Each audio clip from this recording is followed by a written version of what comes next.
Monsome News Agency informs.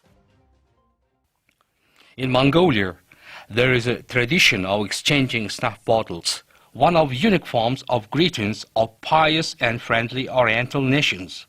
Since ancient time, Mongolians have used snuff bottles made of precious stones with various designs while greeting each other during Tsagaan-sar, Lunar New Year, and national holidays.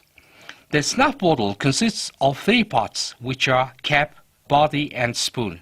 With a view to create a unique masterpiece, Mongolians make snuff bottles with natural precious stones with peculiar stripes. Cap of the snuff bottle is made of coral. A spoon, which is attached to the cap for extracting snuff, is as a tradition made of gold, silver, and bone. There are many priceless snuff bottles in Mongolia. Besides stone and craftsmanship, the snuff bottle's price depends on who have used it and for how long.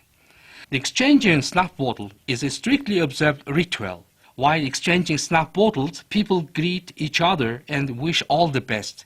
In Mongolia, with harsh climate, herders used the snuff bottle not only as an object of greeting, but also as a credit deposit, trust symbol. Herders who have lost their livestock in natural disaster leave the snuff bottle in neighbor who have successfully overcome natural disaster. Then the neighbor rent few numbers of female sheep, and the next year, when returning the snuff bottle, leave lambs as a present.